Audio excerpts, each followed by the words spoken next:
welcome to another episode of Suck My Mind podcast. I am your host, Wize, and today's guest went from food stamps to 2,400 stages across 17 countries.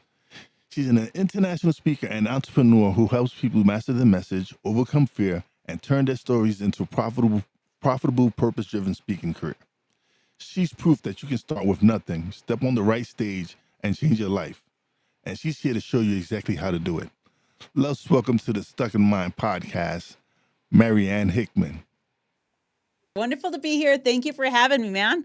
The pleasure's all mine. I'm excited. I'm excited to have you. Let's jump right into this. Let's go. Take us back. What was life before your first speaking opportunity? Well, my first speaking opportunity, I didn't give myself enough credit for. I started speaking when I was like 3, but I didn't know what I was doing, right? My church put me on stage I have to give a big nod to churches that put kids on stage because it just knocks the stage fright right out of you. But when I really started being intentional about it, I wasn't I was in my 20s or 30s. So before that really started happening, I got married really young, like 1 star, do not recommend. Like if you give that a Yelp review, don't do that. I missed my high school prom because my wedding was the next month. Like I was the only senior I knew that was sitting there in science class with an engagement ring on her finger. But I thought I was so cool, man. I thought it was just so grown up and so awesome. But what that meant was I threw myself into some circumstances that taught me a lot, but that were avoidable if I had done a little more listening and a little less ego. And I found myself as a mom of 5 kids who I love and adore. And when I was driving down the freeway, I remember driving very specifically where I was. I was in Utah in the Provo-Orem area. For those of you that are familiar, it's right by the university over there. Driving northbound on I-15. I was driving my 2001 Mazda minivan, rocking it like a mom should, right? This van later caught fire in my garage, but that's another story. So I'm sitting there and I'm just at the lowest of the low. I feel like I'm overweight because I was. I feel like I'm underpaid because I was. My bank account I was like afraid to open the app on my phone to look at my bank account because of the numbers that I would see and the numbers that weren't there because they were big and red and had a negative sign in front of them. And all around me, I'm following the system. I'm following the steps, right? I'm doing what I'm supposed to do. I'm going to college. I'm getting the degree. I'm studying all the courses, spending countless hours at night, doing everything that society says you're supposed to do, and it's not working. I've got 9 older siblings. They've all got a level of success that I want, but I'm not figuring it out yet. I'm on food stamps. I'm going to Bishop storehouses and to the WIC program, and I'm getting all these things to trying to feed my family, and I'm kind of mad at this point. I'm kind of ticked. Because I'm like, listen, I'm a good person. I'm not out there committing crimes and not in trouble, but why have I just not figured out how to, this financial freedom concept that seems to be so elusive? Why? Why have I not figured this out yet? I thought that just kind of came with age, and I was wrong. I was totally wrong. I thought I had passed the milestone. So I was so frustrated. I was talking to God and he was sitting in my front seat right there, right? That's the way I talk to God. We're just going to have car conversations. And I said, listen, what is going on? Because I'm kind of ticked. I've got $100,000 in debt between student loans and all of these things that's going on. I said, listen, here's what you got to do. I'm like having a nose to nose, right?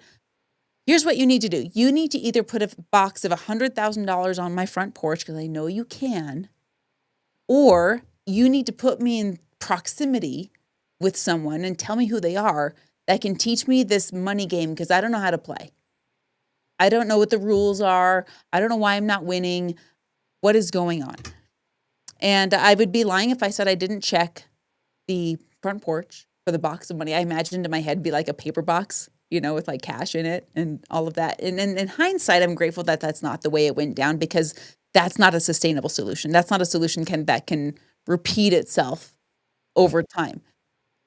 And God knew what he was doing. And he put me in proximity with someone who showed me by direct instruction and by example, how to turn your inspiration, your life's message, your experiences, your expertise in another fashion into something that is sustainable because it helps people. Not everyone does this, by the way. Some people get on stage just to have a flash in the pan moment of success, take money and run. Those people experience a high bout of success, but they don't last very long.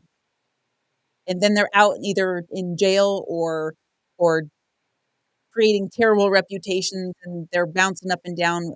That's not success in my book. I want sustainable success. And I remember I went to this seminar. I got home, put the van away. Another day, I went to a seminar, like we all do, the seminar junkies. And some seminars are really cool, and some are like, dude, put the Kool-Aid away. This is really weird. So I go to this seminar, and I watch this guy on the stage, and he's delivering a powerful message. It feels like it's kicking me in the chest, right? And then I watch when he does his call to action in the speaking industry. That's what we call it when you tell the audience to go do something. He does his call to action, and I watch 700 people stand up, go to the back of the room because they're excited. They're not lemmings. They're not just doing what they're supposed to do. They're excited. They want what's being offered. I wanted what was being offered. It was a $300, remember DVDs and CDs? That's what this was. This is a $300 set of DVDs and CDs to transform your mind, transform your life, and to be a better person. I couldn't afford it at the time. I didn't have $300 to drop on them. But I watched this speaker, watched 700 people go back, and I watched credit card transaction after transaction after transaction for $300 a piece. And I did the math really quick and dirty. And I said, 700 times 300 is a lot. Mm-hmm. How did he do that? And how did he make it so desirable for the audience that they wanted to get up and they wanted to put their money there because they valued what was at the back of the room more than the money in their pocket? How did he do that? So I started studying this. And I'm going to say I'm a continual student. I have experience, but I think for anyone to say, I'm an expert, I have nothing more to learn, I'm instantly not going to believe you because we're all here and none of us are perfect yet. But I've been a student of this so much that it's generated not only sustainable income for me and my family, but the coolest part is it's generated sustainable income for my members, my students. It has been the most phenomenal, real definition of influence, not the influence that we all think of with the mascara and the fake eyelashes. I don't believe in that, right? That's not influencership. Real influence means my life is better, my story is better because I heard someone else's story. That's influence to me. So what was that? What was that moment when you realized your story could change lives? So this was interesting. I was at another seminar. I feel like every story I was at another seminar, right? I was a seminar junkie. I was at another seminar and I'm sitting in the back of the room and I'm watching the speaker, and I'm the person in the back of the room that was like this with my arms crossed and my feet crossed and everything closed off and crossed off because I'm skeptical. I tend to overanalyze things. I was at the back of the room at this other seminar, and the instructor at the seminar said, hey, it was kind of a whisper campaign. I don't think he meant to do it. It was an accident. He's like, I knew his co-facilitator wasn't going to be there. They're going to be traveling for the next event. And the next event was like 3-4 months away. And in the back of the room, the facilitator, when the MC got up, he came to the back and he kind of whispered to his friends. And he's like, hey, come back out in the hall. I'm looking for another co-facilitator for this next upcoming event. And I overheard it. And I got to be honest, I was not invited, but I went anyway. And I went out in the lobby and I sat and I listened to these other facilitators. It was kind of a hot seat where he was, asking other facilitators to get up. And so I was like, okay, I wasn't invited, but I came anyway and they didn't kick me out. So I'm going to take a turn. And I got up and I started talking, and it was weird. People listened. And I was not used to this. I'm the youngest of 10 kids, so I am not used to being heard. I have to work really hard when I was a child to get my voice out there and to have it mean something to somebody, at least from what my childhood traumas and all that said, right? So when I got up and I said something, it was weird because when I was done, people were like, it wasn't an awkward silence. It was kind of this in awe silence, not to show how cool I am. I'm not interested in that, but it was the first time I realized that what I said really meant something to somebody. And the facilitator said, hey, could you do that again? Could you do that again? Could you come to the event and do it again? So by the next event, I was co-facilitating the event that I had just barely attended as a back of the room skeptical attendee. When we did that event together, what happened next was the facilitator, he said, I think you've got something here. What if we were to teach this to other people? we created this course and we started inviting people to join it. Now, at the time, we charged a lot more than I charge now. We charged $25,000 for people to join this course, and they paid it, and it was worth it. And then what happened is that when people graduated this course, they started throwing their own events, and they started teaching other people. One of our first graduates threw an event, and she made $19,000 at her first event. And I was like, hot dog, this works. This is transferable. This ability to communicate, this ability to influence people for good, this is a transferable skill.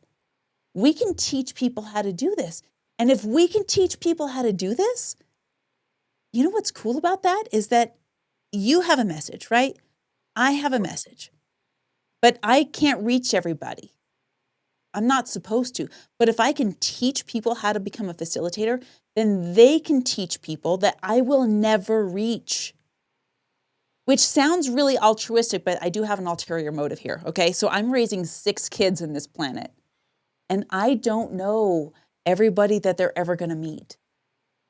They're going to interface with people that I don't trust and interface with people that I do trust, but I may never meet any of them. But if I can take this back door and say, I can influence somebody else for good, and that person will become a facilitator and a speaker, and they're going to influence their rooms for good, maybe, just maybe, some of those people will come full circle, and they'll be the people that interface with my kids as they grow up. And maybe, just maybe, we can change directly and indirectly, because I only have so much influence over my kids, right? We're not a prophet in our own country, as they say. Yeah. But if collectively we're influencing people to behave better, we're saving people from, I'm going to go deep here, we're saving people from suicide. We're saving people from slothfulness. We're preventing criminals from ever having, because we're collectively increasing mental awareness, we're increasing mental health.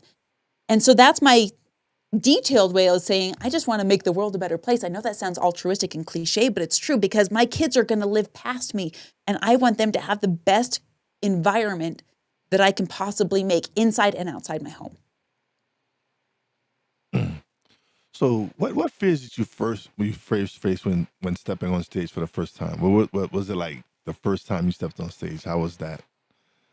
Oh gosh, so there's some things that I still carry, right? There's still some jitters that I get, but in the first time it was all about me. When I was first getting on stage, it was, do I look okay? How does my outfit? Do I look fat on this stage? Am I going to remember all of my lines? Am I going to remember the right stories? Am I going to fall off the stage? Is my PowerPoint going to work? All of these things that typically tumble through our heads, as public speakers. It was very me-centric. What about me? What about I? What about me? What about I? And I remember someone, I wish I could give it credit, but I can't remember who said it. Someone told me that stage fright is inherently selfish. I was like, what? What do you mean? And they're like, well, think about it. You're thinking about you. What about you? What about you? What are they going to think of you? How are you going to perform? Are you going to fall off the stage? Blah, blah. And I was like, oh my gosh, you're right. So when I'm backstage now, I still get the pre-stage jitters. I don't know if that ever goes away. And to be honest with you, I kind of don't want it to, because I think it keeps us in check as human beings. I think it keeps us learning instead of in ego.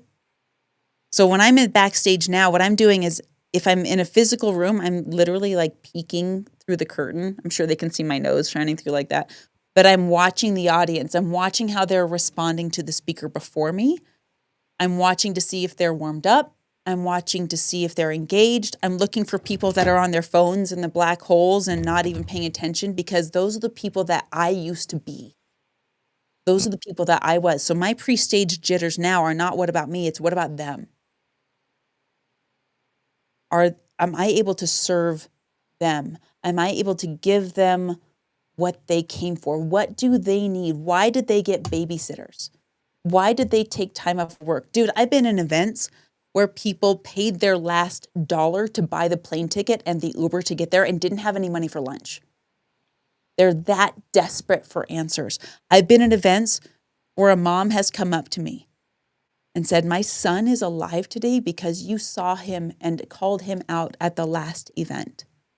That's my primary concern, because, dude, the microphone, you know this, the microphone's a sacred space. Yeah, absolutely. It's sacred. Like we're taking people's time. They're investing their time. People are listening to their podcast, maybe because they prayed so hard and this is what they did for an answer. So my goal whenever I step on stage, whether it's a physical run or right here on this podcast, is I'm just praying, listen, help me think about the people that are on the other side, maybe that I'll never meet. And God, if there's something that you have for them and I can be the mouthpiece, help me be so in tune, please, so that I can deliver it so that they get the answer. I don't even need credit. I don't need proof. I mean, it's nice when the proof comes back that we did the right thing at the right time. I love hearing that feedback. It just helps us, but I don't need it. I want to be the water slide that delivers the message that someone needs to hear. I don't even need credit. I just need you to get the message that you need to hear today. What role did mindset play in creating this transformation for you? Dude, what role does mindset play in it's everything. Mhm. It's everything. Do you know how many times I'm like, okay, I'm going to share a story from last night. So we're at the family photo shoot Okay. last night. And if you want to see what your limits are, just schedule a family photo shoot, man, because you got to look happy in those pictures, even if you feel like you've had a crappy day, right? Like, ugh. So we're at this family photo shoot. We go to this cute little farm in our neighborhood, and we're in the vineyard with the grapes growing on the other side. And in the vineyard, in walks a surprise for all of us, but this literal black sheep walks in. He's cute and fluffy and slightly aggressive. And I've got my whole family there. I've got my 6 kids. I've got my friend's family there. There's lots of children around. And this sheep has a mind of its own, walks up to my daughter when she's not looking, totally like from behind, jumps in and headbutts her, knocks her over. Poor girl. I mean, my daughter's 17, so she can take a hit. Yeah. But it emotionally threw her for a little bit. I mean, there was embarrassment that came up. Thank goodness she was okay, no broken bones or anything. But it brought up a lot of waterworks. It brought up a lot of emotion for her, and I hope she's okay. Sienna, forgive me if you're not okay with me telling this story quite yet. If it's still a little fresh, it's less than 24 hours old, right?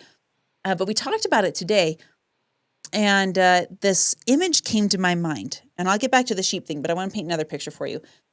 If you have an orange and you poke it and orange juice comes out, nobody's surprised. It's because the orange juice was in there to begin with. Yeah. We're not going to get pineapple juice. We're not going to get lemon juice. We're going to get orange juice. If a sheep comes up to us and hits us in the back and it brings up something, it's not the sheep. It was whatever was within to begin with. You want another place where you're going to see what's inside? Go to the stage. Mhm. Go to the stage, because that's going to reveal what's inside of you. So I found myself on stage thinking about the audience. Again, when I'm at my best, I'm thinking about the audience the most, right? And it very quickly became apparent to me that when we get on stage, again, it's a sacred space. We have a responsibility to speak and tell our stories from a place of healed wounds, not open wounds. I'm going to tell my story from a place of a scar, not an open wound. So if I haven't finished my story yet, if I haven't learned something from my story yet, that story is not ready for the stage, because then I'm still the victim. The last thing you and I want from public speakers is someone to go up and trauma dump. Mhm. And it's the worst when you get up on stage and you're done and someone from the audience says, I feel so sorry for you. I'm so sorry that happened. Like, what are we doing? This is not therapy. No. No, we have a responsibility to have a strong enough mindset. That doesn't mean nothing will ever happen, but have a strong enough mindset to be so resilient that when the sheep smashes through us in the back, or when we get in a car accident, or when we're in traffic, we have the mindset to say, okay, what am I learning? How am I a better person? I don't have to be a perfect person, but how am I a better person because of this? Because when we're sitting in the audience, when you and I are sitting in the audience and we are wowed by a public speaker, and that same public speaker then flips us off when we're driving through traffic, like, something's not right there. Something's not right there. If we are, Dean Graziosi puts it this way, he said, if I go to the restaurant and I order something and they bring something else out and I'm pissed, then my mindset is not strong enough. That is not someone that should be on stage.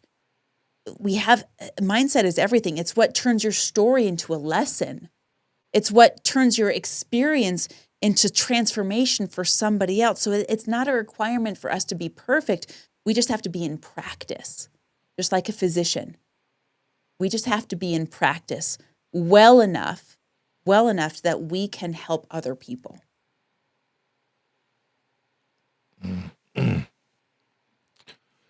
Where are the early failures that became key lessons for you?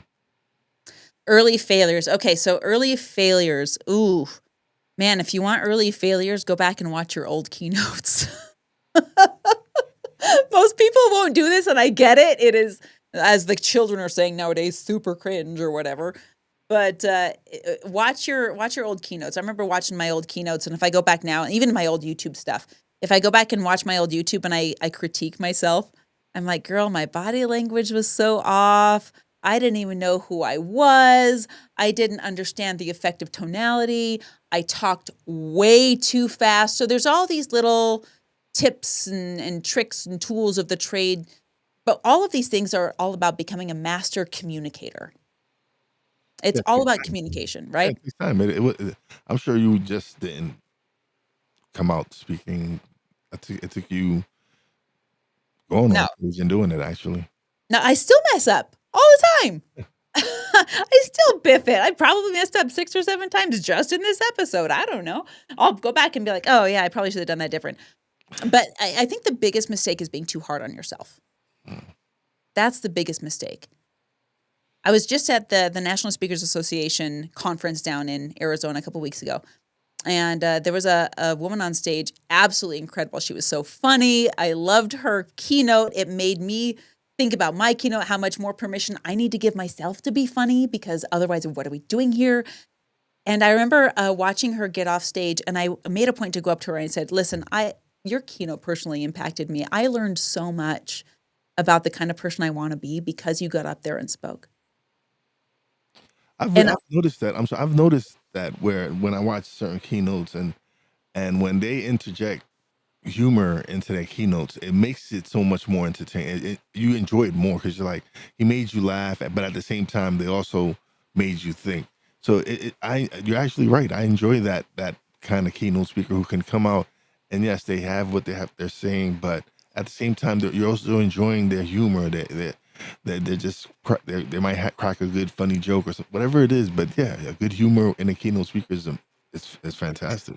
I'm working on being more funny. I literally Googled. I was like, I used to be funny. What happened? How do I be funny again? Like, not even joking. This is so embarrassing. But I went on Google and I was like, how do I be funny? And I went to Amazon and bought a book on Yeah. how to learn to be funny again.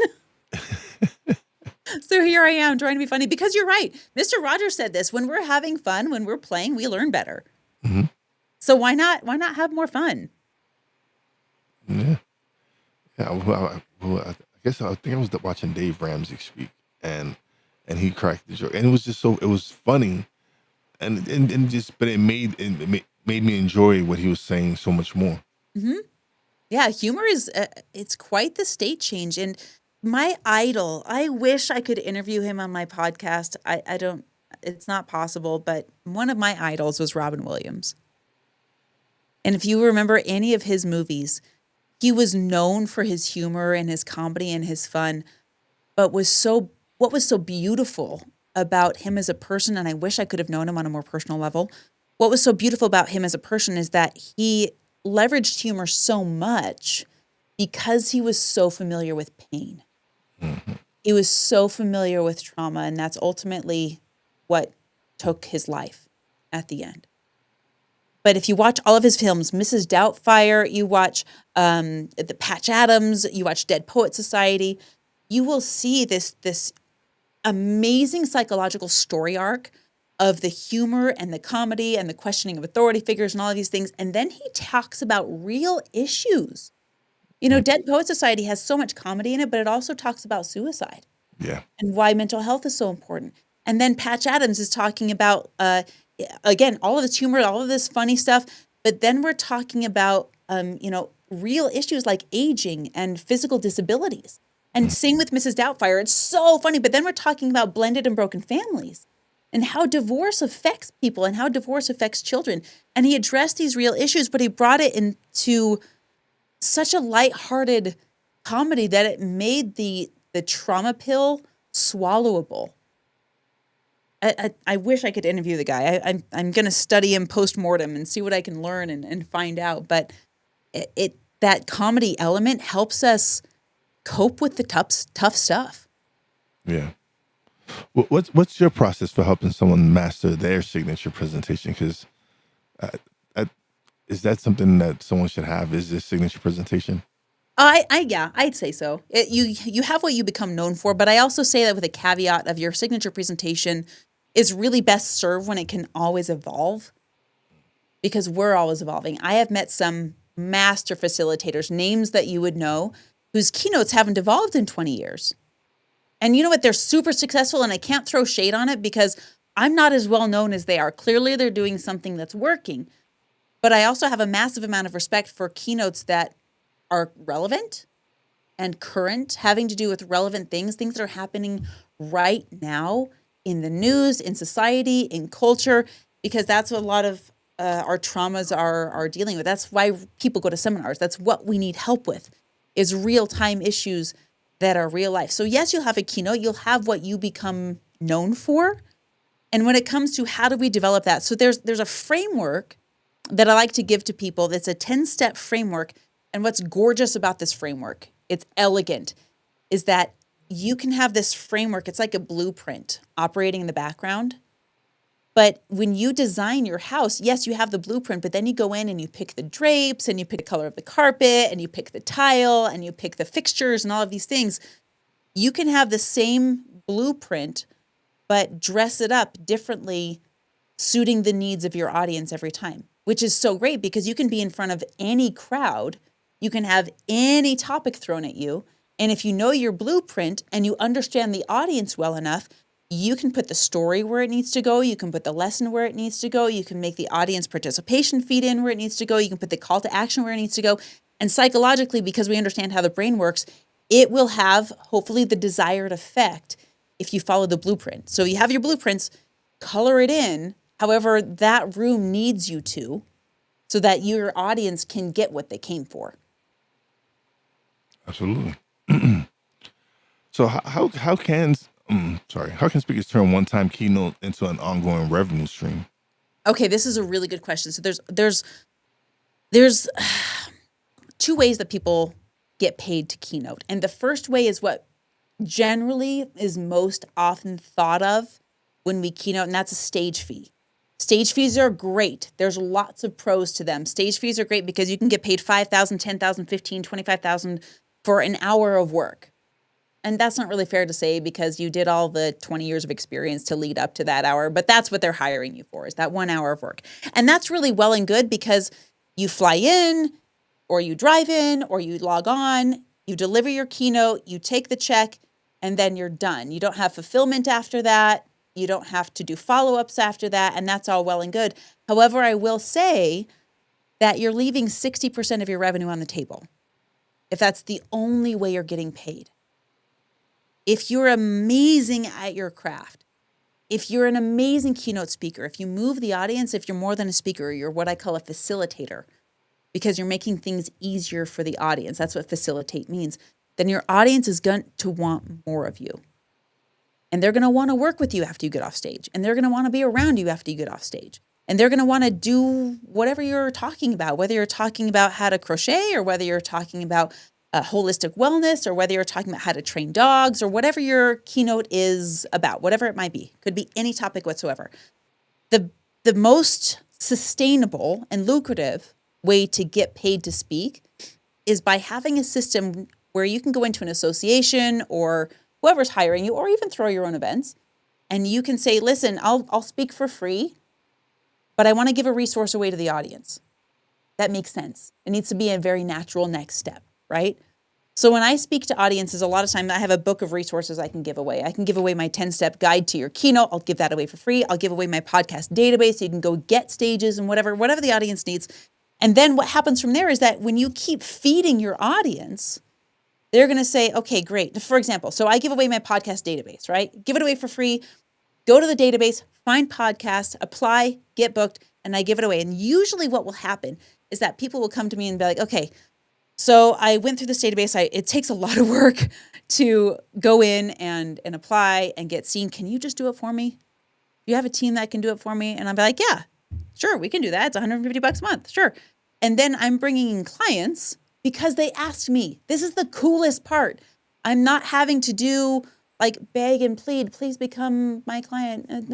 No, it's I'm going to just give away as much as I possibly can. And the moment someone says, can you do it for me? I say, here's how that's set up. Sure. And then they're like, good, because I would rather pay you to do it than do it myself. That's my favorite way to do business, when it's a win for everybody. And it's just very natural. It's like paying your electric bill. It's what you do because you would prefer to have the electricity than the money in your pocket, right? Those are the best transactions you can possibly have in business. And it makes you a ton more money than speaker fees.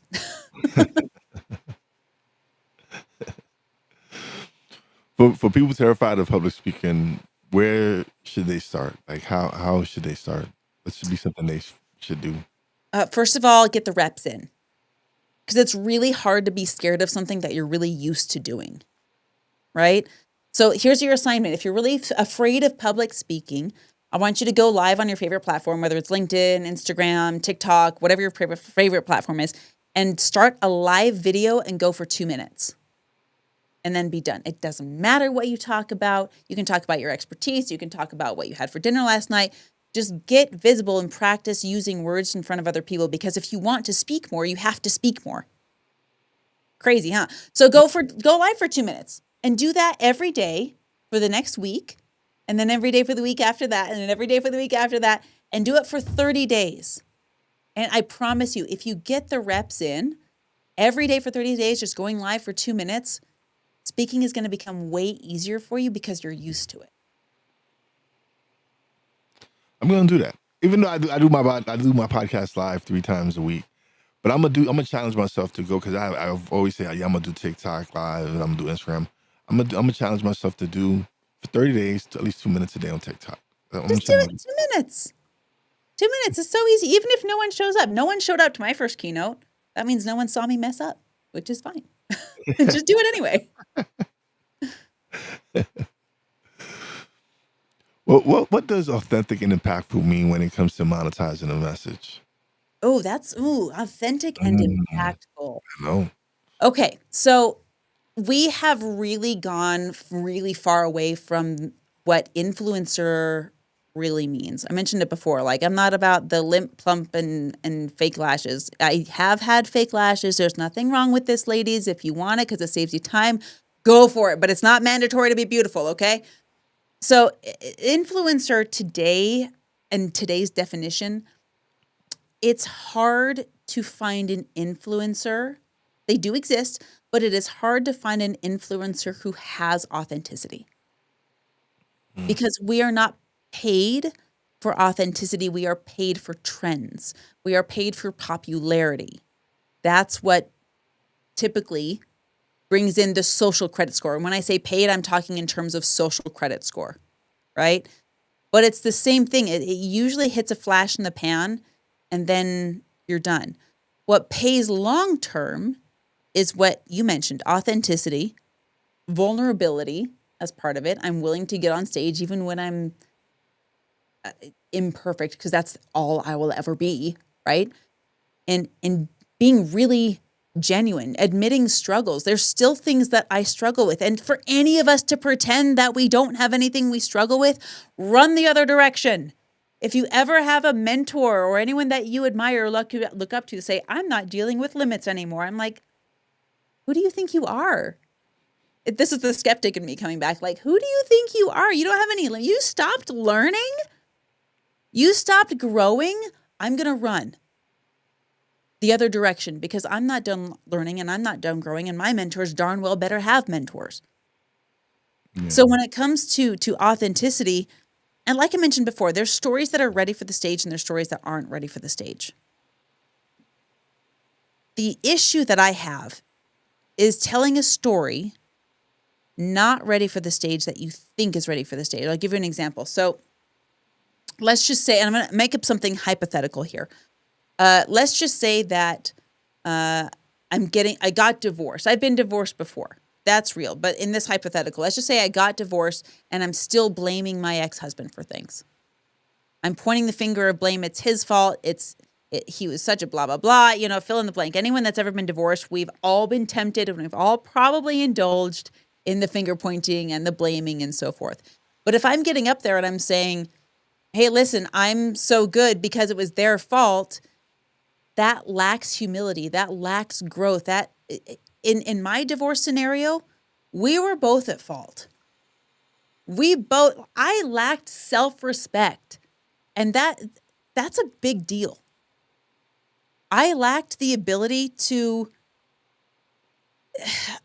I'm just going to admit it, I lacked the ability to have healthy intimacy. I did.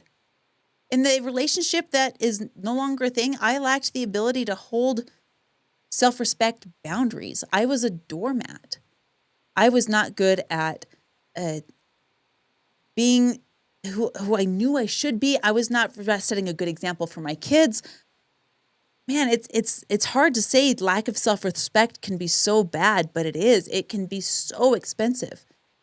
And it teaches my kids terrible things. So when I got real with that story wasn't ready for the stage. I had to go through it. I had to walk through it. I had to develop self-respect. I had to develop self-respect so much that it poured out into other people and respecting others. And by then, now that story's ready for the right audience. That's not my platform necessarily, but if I'm using that as an example, I can be authentic and talk about my experience and say, listen, I messed up. This is what I did to get better. And it's crazy because when we lack that ability to be honest about ourselves, as I mentioned before, we can be a flash in the pan. We can get social credit scores in terms of followers and counts, but it's not sustainable. You can get popular by being fake. Yes, you can, but you cannot stay popular by being fake. You can get a great income by being inauthentic and disingenuine. It can happen, but you can't keep it by being disingenuine. It just won't happen. What do you see changing in the speaking industry right now? Well, COVID did a number on us, didn't it? It did. It did a big number on us. It taught us a lot of things. There's a lot of digital movement in the speaking industry right now. Podcasts, I think, I haven't studied the numbers. I've just observed them. I haven't pulled reports or anything like that, but I've just made an observation that the number of podcasts, for example, have shot through the roof since the time of COVID because we're all locked in our basements, right? We're all like, I should make a studio out of this. This is where I am right now, right?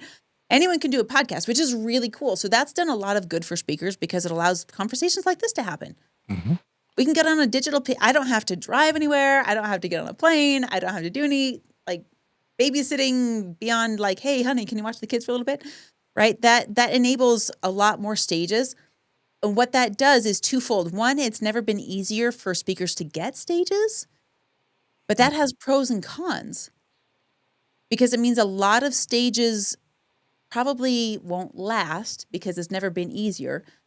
So I see a lot of podcasts. Alex Hormozy says that if your podcast makes it past episode 20, you are automatically in the top 1% of podcasts worldwide, which is pretty cool. But it just goes to show that a lot of podcasts that start lack the stick-to-itiveness to them. Same with a lot of events. So because events have never been easier, it's never been easier to get booked on stages, but it's also requiring a lot more of facilitators and speakers to stay relevant.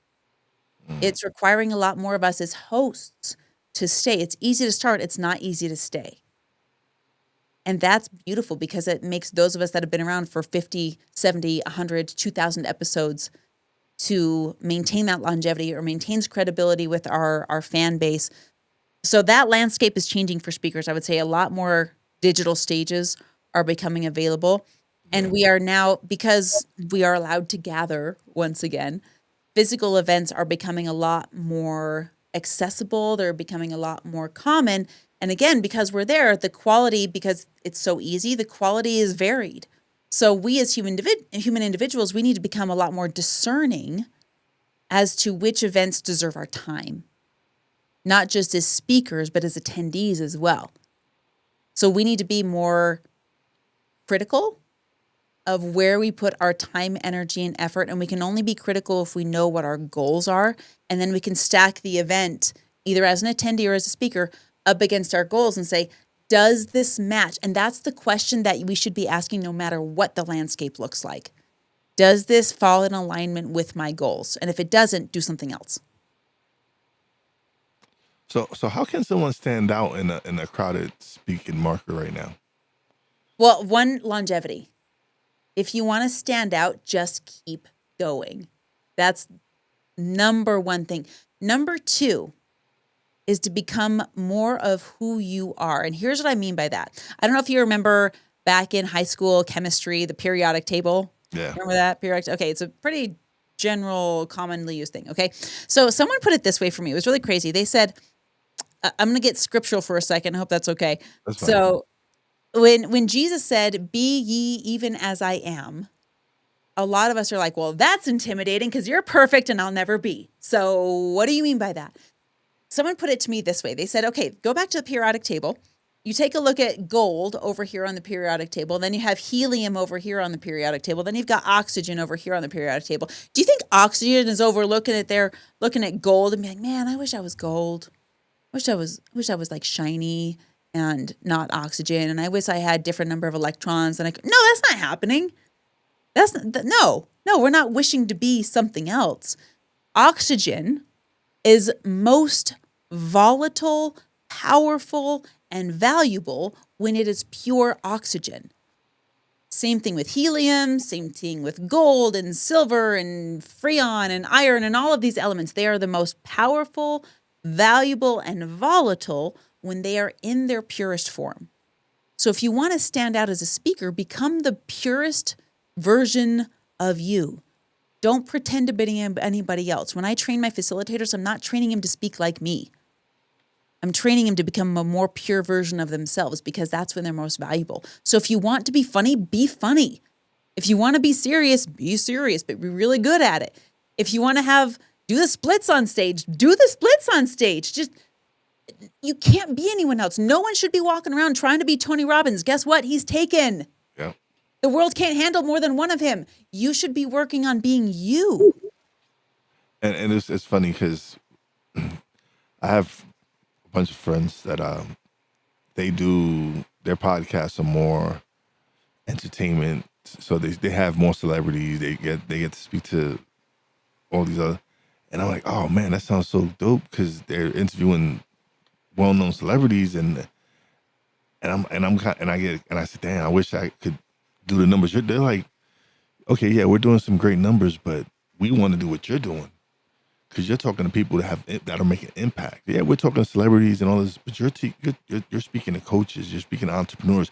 You're actually making an impact. The content you're creating is beneficial for other people. Yeah, they're like, people are entertained by what we do. Great. But what you're doing is much more important. You're sharing stories. You're sharing inspiration. Well, like we said, we want to do that. And it Wow. made me, it blew my mind. Like, look, here I am, jealous of them. And they're looking at me like wishing they could do what I do. And I'm like, I was just blown back. That's crazy that you're looking over the fence at each other and be like, man, I wish we could do blah, blah, blah. Man, like we just gotta knock that off, you know? Man, why? I was thinking about it one day and this is after the craziest thing happened. I watched, again, COVID did weird things to us. I watched this lady on Instagram who's giving massage therapy treatments over Zoom. Yeah, that's what my face did too. So like the patient is laying there on a Zoom call and she's like doing this to the screen, just massaging thin air over the screen. I was like, are you serious right now? She's getting paid to do this? She wasn't touching. No, she's just weaving her fingers in front of her camera. I was like, you gotta be kidding me. If she's getting paid to do virtual massage therapy, then there's no excuse for the rest of us. We should be able to get paid to do what we enjoy. This is a Japanese principle of ikigai. It's actually super cool to study. But man, if we just gave ourselves permission to do what we love, there's compensation for that, man. Yeah. Well, so what's the first step for someone who wants to book their first paid gig? Okay, good question. Good question. So, are we shooting for a speaker fee, or are we shooting for, getting paid off the stage? First, you got to decide that. Am I looking to get paid a speaker fee, or have I built a system to where when I get off stage, I can serve customers that way? You got to decide which track you're going for, because you can't split your attention on both. Okay. It's nice to have both. You can do both, but if you're wanting to book your next one, you have to pick, right? So if you want to get a speaker fee, that's going to require you to know people who pay speakers to come in.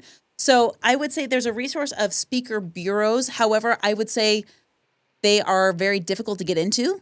You can't just walk in and say, I want to be represented by you as a speaker bureau. You have to have some longevity and some track record under your belt. So this is good if you've already got several stages and you're just like saying, oh, I should probably get paid to do this now. You can get a speaker bureau to represent you, or you can go to associations. Lots of associations pay external talent to come in and speak, and their budgets are different, so you'll have to negotiate whatever your speaker fee is with them. Associations and also universities. Universities have budgets for this. Usually they have grants and scholarships to pay outside speakers to come in. So if they have a budget for it, you know that there's probably a check in there somewhere for you. So that's not an issue. It's just negotiating your speaker fee at that point. So you can approach colleges and universities and have them. Again, you have to do a lot of applications. If you're new to getting paid to speak, you have to put out a lot of applications. But again, it's this consistency we've been talking about. If you're consistent, something's going to pop, and you're going to learn something about how to get paid, and then you're going to do more of that, and you'll get more paid speaking gigs. The next way is, if you're not looking for speaker fee right away, I know this is going to sound so scary that most of you won't do it, but just trust me on this one. Host your own event. Host your own webinar. Host your own Zoom call. I have a buddy of mine, his name is Jeff Walker. I have his book right here. Like, I'm not an evangelical proselytizer, but this book has made me so much money by throwing my own events, that I do virtual events, I do in-person events, and it's amazing because I made $15,000 using this methodology of just hosting my own event. That was just the last event, 15 grand at the last event. It was so cool. Our company is over six figures because we host our own event, over six figures in its first year. This next year, we're going to, let's see, we've only been in business officially as an entity. I've been teaching for a long time, but our entity started just last year. We made our first six figures in our first year. We're looking at more than doubling it this year. And it's just been amazing. I've been making millions of dollars for other people on other stages for a long time. And now we're doing it on our own. We're like, yeah, let's do this. Let's do it for other people too. So if you want to get paid to speak, not with a speaker fee, host your own event and have something that your audience wants and is willing to pay for, and sell it at your event. Do that again and again and again, and you've got a viable business. And that's the difference now with hosting your, because now being able that a lot of people are doing it virtually, it gives you another platform now. Now it doesn't always have to be in person. It can be a virtual event. Oh, absolutely. I go to virtual events all the time. Absolutely, yeah. So what's next for you? More stages, programs, books? Oh yeah. So we've been writing books, and I've got a book that I just thought of. And again, I haven't told anybody about this. I wasn't even going to tell anyone I was writing it, but here I am. I put together a book. It just came to me while I was sitting in my closet. It's Sunday night, and I want to call the book Uninfluenced. And I want to go into the deep psychology of why we do what we do. What has social media done to our behavior as a society, as religious groups, as social groups? And how do we start thinking critically for ourselves again? Because we have a responsibility to do that. Otherwise, we're going to end up like the people in WALL-E with our mobile wheelchairs just looking for the next AI-generated meal or whatever. We're headed in that direction. It's kind of scary. So I want to create this book. It's right now just sitting in my notes on my phone, but this is the first time I've told anybody about it, so I guess it has to happen now. I think I want to buy that book. Dude, like I've been doing so much research about this, so that's coming up. We're also hosting a bunch of retreats. We're throwing a women's retreat next summer to help the women who are in the speaking industry just have some friends, because most of us are on an island. We're going to be hosting some couples retreats coming up next spring, because a lot of people run their business like my husband and I do, and the HR department is overwhelmed because it's you and your husband or your wife or whatever. Like doing business together is hard and it's tricky and it's difficult. So we're going to be helping those people get going. And that's what's next for us. That short term. Long term, man, our goal is to put people on 1 million stages and help them make $1 billion doing it. And based on our numbers that we've been tracking, we are 5.4% there. So we're on our way, just chipping away at that goal. Awesome. So what's your message to someone listening who feels too small to get on stage? Well, that's all in your mind. If you're feeling like you're too small or too insignificant, or your story isn't traumatic enough, or your story is too traumatic, or you don't have enough followers, or you don't feel authentic, these are all absolute lies. 100% absolute lies. Let me tell you what's really happening. There's a little demon sitting on your shoulder, that little shoulder devil is sitting on your shoulder, terrified of you. They are so scared of you that they are telling you the exact opposite of the truth in hopes that you will believe it and not make the impact and leave the message that you were supposed to leave on this planet. Do you know how many people are scarring the planet and leaving a mark for bad? Just think about 1944 Germany. We all know world history enough to know the mark that man left behind. I'm not even going to speak his name. He doesn't deserve it.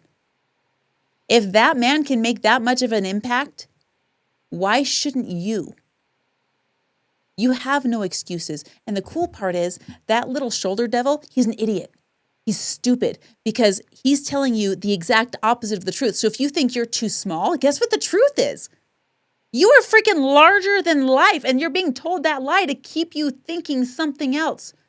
If you ever have a limit or a fear or this idea that you're less than, I got a news flash, guys. We know how this ends. We know the good guys win. You just got to decide whose jersey you're wearing. And if you wear the jersey that says, I'm part of the good guys, I'm winning, it's going to look different than you think it might. Because the way that we don't win is by doing nothing. The way that we don't win is by doing nothing. So kick that little shoulder devil off, send him back to hell where he came from, and say, oh my gosh, I just got the biggest clue into my potential. I'm not too small to play. I'm the biggest player out there because my name means something and I'm out here to make a difference. All right, man. This has been a heavy episode. I love this episode. This has been great. I love it. But now we've come to the part of the show where you get the solo screen and you get to plug away. Basically, your call to action is coming right now. So let's go. Well, listen, if you've been on this show and you've liked what you've heard, maybe I'm not for you and I'm okay. But if you want to hang out and you want to get on more podcasts and you know your message is going to change the world or maybe the world of just one person, right? This is what I want you to do. I want you to just text me 801-509-5495. Tell me that you heard me on this show and let's chat. Let's talk about what you're wanting to do. Let's talk about the lives you're wanting to impact and let's talk about how to do it sustainably, because if your mission is worthy, it's worthy of being funded. And we should be able to do this. Yes, we have altruistic reasons. Yes, we have lives we need to change, but we can't do that if we're worried about paying the water bill. We can't do that if we're worried about keeping the lights on. You deserve to be compensated for what you know, what you do, and what you love, and you deserve to change as many lives as possible. It's funny how money can magnify that for you. So let's talk. Just text me. Tell me that you heard me on the show, and let's just talk about whatever's on your heart, whether it's getting on more stages, learning how to get paid, building your back-end CRM. My husband's an expert at that. He can hook you up. But let's get your message out there because you and I both know that this planet that we live on, the societies that we live in, the cities that we live in, the churches that we go to, we need more good people that know how to use their voice. So that's what I'm here for. Awesome. That's great. All right, don't leave just yet. Let me close out the show, but thank you. You've been such a great guest. I love the nugget. You dropped some great nuggets, so I'm excited to cut this up and release the clips to this. But thank you so much for being such a great guest. I hope it serves your people. That's the goal. No, you did. You did a wonderful job. Thank you so much. But don't leave yet. Let me close out and we'll chat a little bit off the air. But thank you so much. I greatly appreciate it. My pleasure. All right, everybody. If this episode lit that fire in you to finally share your story, connect with Marianne Hickman and learn how to master your message and monetize your speaking. And if you know someone sitting on a story that could change lives, Send them this episode because they might just be on stage. They just might be on stage one day, away from everything that they've been dreaming of. So stay bold, stay ready, stay wise, and thank you to everyone who's tuning in. Greatly appreciate it. Peace out.